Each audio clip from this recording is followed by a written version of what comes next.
एक मिनिट परत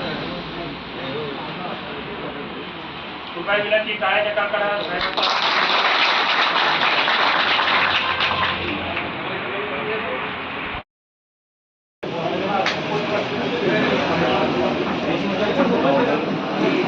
याच्यानंतर आपण सर्व गावकरी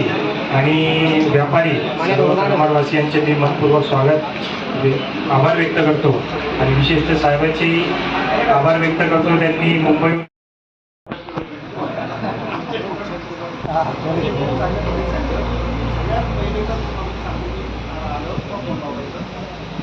पहिली गोष्ट तुमच्या गावचा बायपास मंजूर झाला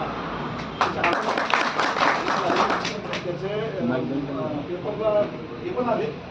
गॅजेट पण आले त्याचे हे काम गॅजेट पण तो म्हणालाच आहे कोणी असलं नसतं आता मी नसतो तरी म्हणून त्याच्या इस्टिमेट जे त्याचे टेक्निकल साईडला असते इंजिनियरचे भाव असतात त्या गेले त्याचे डॉक्युमेंट तयार केले त्याचं टेक्निक पेपर गेले आणि जमिनी म्हणा तर जमिनीचे पैसे चांगले मिळणार असल्यामुळं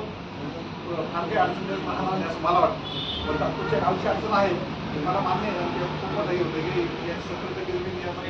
EMI केली आता पुन्हा नवीन रस्ता हे थोडंसं आहे आता त्याला काही विलाज नाही तर ते शेतकऱ्यावर कसा अन्याय होतो इथं जमीन राहत नाही पण आता ते काय समजा हे गोष्टी होतं आणि त्याला एवढं मोठं झालं तेवढं आपलं हे रस्ते बनावायचे आता हा बायपास तुमचा मंजूर झालेला आहे त्याचे फक्त आता जे डायरेक्ट ऑफिसर नेमायचे असतात संपादन अधिकारी तर ती काही मी आता माहिती घेतली म्हणजे मग त्यांनी सही आहे सोमवारी ती घेतली सोमवारी ती येऊन जाईल आणि ते प्रोसेस सुरू होईल संपादनाची ते फास्ट होणार आहे कारण ते काय डायरेक्ट रजिस्टर करून घेणार तसं समोर गेलं होतं हां डायरेक्ट रजिस्टर चेकमध्ये रजिस्टर करून घेणार आणि करणार जॉईंट मेजरमेंट झाले बाकीचे पण कसे जे काय असेल झाडांचे तर तो विषय आधी लागलेला आहे की मी तुम्हाला आता क्लिअर सांगतो त्याला कोणी थांबवू शकत नाही झालं एक. दुसरा भाग सुप्रीम कोर्ट म्हणजे सर्वोच्च न्यायालयाचा जो निकाल आहे आता त्या निकालाचे जर आपण झालं काय ते बघा तसं अजयने सांगितलं राजस्थानला एक ॲक्सिडेंट झाला 19 लोक गेले आणि आंध्र प्रदेशमध्ये एक ॲक्सिडेंट झाला 25 जण गेले. काय होतं एवढ्या मोठ्या प्रमाणावर जर ॲक्सिडेंट व्हायला लागल्यावर का होता त्याच्या मागे थोडं केलं किंवा का व्हायला लागले तर होतं काय की हॉटेल आहे हॉटेलच्या समोर धाब्यावाला गाडी लावतो आणि एखादा बसवाला वगैरे तुमच्या मोटरसायकलवाले चुकाने नादा पडून रस्त्याचे DPR होते तर त्यावेळी ते DPR कॅन्सल होतील का म्हणजे MSRTC केला नाही कारण कसं आहे की जर रस्त्यामध्ये एवढ्या मोठ्या जमिनी लागणार तर आम्हाला उरणार काय कारण भविष्यातली पिढी विचारणार की तुम्ही संघर्ष केलाच नाही आणि संघर्ष केला नाही म्हणून आमच्याकडे काही उरणार नाही कारण समस्या अशी आम्ही तुमच्याकडे एक त्या विभागाचे प्रमुख म्हणून आणि अभ्यास म्हणून आपण विचारतो की जर तो DPR असणार असेल आणि त्या ठिकाणी आमचं जर ग्रीन फील्डमध्ये जर मी जाणार असेल तर त्याचा आम्हाला काय बेनिफिट असणार आहे ते देखील महत्त्वाचा विषय मला आपण आमदार झालं तर पहिलं पत्र दिलं होतं की नवनगर विकास आणि CSMRDAचं हे होतं ते CSMRDA मध्ये मर्ज करा नुसते परवानगी ते करत तर ते केलं मर्ज CSMRDA मध्ये अधिकारी नव्हता CSMRDA आता MSRTC यापैकी कर्नाटकी MP कोणती प्लॅनिंग अग्रीड लागू आहे तिचे अधिकार नियोजन भविष्यात म्हणून आता सांगतो आता तुम्ही सगळे जागरूक झालेले तुम्हाला तुमच्या अधिकार करतात सगळं माहिती आहे आता शिक्षण पण चांगले जुन्या काळात ड्युटी व्हायचं तर कुणालाच कळत नाही तर ड्युटीमध्ये सगळ्यांना इन्व्हॉल्व करून घेतलं पाहिजे असा नियम आहे आता तुम्हाला ते खर्च तयार करताना आधीचं प्लॅनिंग काय होतं ते बघणार आता काय चालू आहे आता समजा आपला 60 मीटरचा हा कार्बन बायपासून तर आता नवीन प्लॅनिंग यासाठी जेव्हा काम करणार तेव्हा काय काम चालू बघतील आणि त्याच्यावरच टाकावं लागतं त्यांना त्याला दुसरी टाकायची त्याला नवीन रस्ता निघाला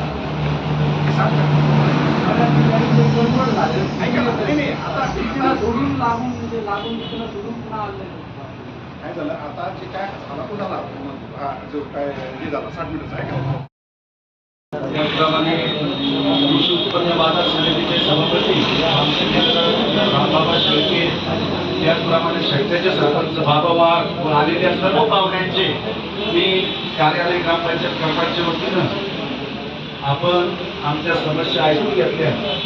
आणि गेल्या 1 वर्षापासून आपल्या गावकऱ्यांना आदरणीय चव्हाण साहेब बाबा असतील, सर्व वरिष्ठ आपल्या गावातील सर्व जे आपले व्यापाऱ्यांची दुकानं वाचवण्यासाठी जो प्रयत्न करीत आहे. आणि काका या करमाड गावकऱ्यांची एक सर्व समाजातील एक प्रमुख, पण त्यामध्ये डॉक्टर बाबासाहेब आंबेडकरांचं स्मारक असेल, छत्रपती शिवाजी महाराजांचं स्मारक असेल, आपल्या मुस्लिम बांधवाची मस्जिद असेल, अहिल्यादेवी होळकरांचं असेल, सावित्रीबाई फुलेंचं हे स्मारक दादा या संपूर्ण आपल्या या रोडच्या याच्यात येत असल्यामुळे या सर्व गावांच्या गावकऱ्यांच्या भावना या सर्व महापुरुषांशी जोडलेला आहे. आणि व्यापाऱ्यांचा जो पोट भरण्याचा उदरनिर्वाह निर्वाह करण्याचं जे साधन आहे, जर हे झालं तर 100% काका आमचं रोड म्हणजे तुमचा तर रस्ता होईल, पण आम्ही सर्वच गावकरी जे तुम्ही वाट करणार आहे पण आम्ही वाटेवर येणार आहे. तरी आपणास मी कळकळीची विनंती करतो की याच्यात कुठलंही आम्ही सर्वपक्षीय आपणास विनंती करण्यासाठी आधी ते आलो आणि त्यात आम्ही गावकऱ्यांनी काका काल माहिती घेऊन जे 2017ला मला वाटतं प्राधिकरणचं एक ऑफिस स्मार्ट सिटीमध्ये चालू झालं, परंतु आम्ही तिथं पण गेलो. मला वाटतं काका प्राधिकरण उद्याचा शेवटचा दिवस आहे, 23 तारीख त्या अधिकाऱ्यांनी आम्हाला सांगितलं उद्या आपण MSRDC मध्ये उद्या करमाड जाणार आहे. आणि ताईच्या व मुख्यमंत्री साहेबांच्या माध्यमातून जर MSRDCचा जो प्लॅन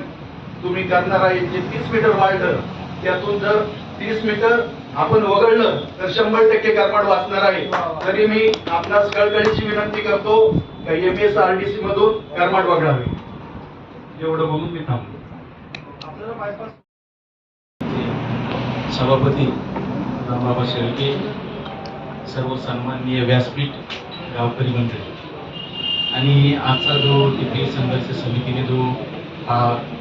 इथे बैठक बोलवली आणि गावकऱ्यांनी त्याला प्रचंड असा प्रतिसाद दिला.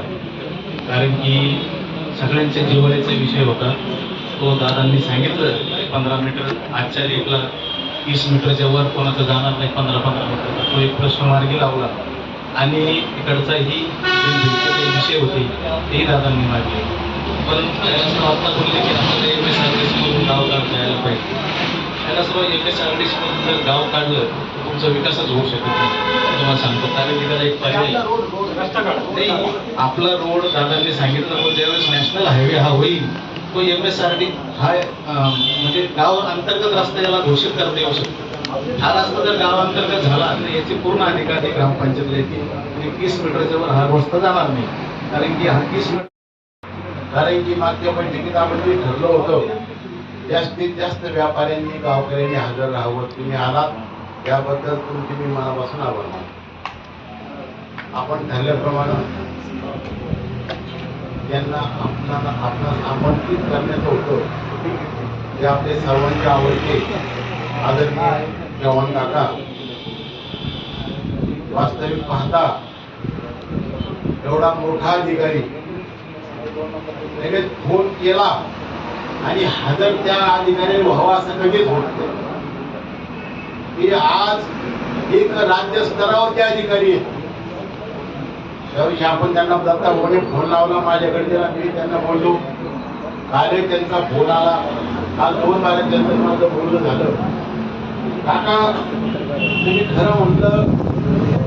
तर आमच्या नजरात तुमच्याकडे कायम तुमच्याकडे काही जरी आमदार असल्या त्या आमच्या सन्माननीय आमदार आहेत, त्याविषयी काही वाद नाही. परंतु भारताच्या सर्वोच्च न्यायमूर्तींनी ज्यावेळेस तुमच्याविषयी कोल्हापूरला जे उद्गार काढले त्या पूर्ण मराठवाड्यांच्या आणि महाराष्ट्राच्या आणि पूर्ण देशाच्या लोकांच्या मनात तुम्ही असं काम करून दाखवलं.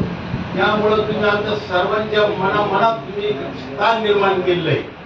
निवडणुका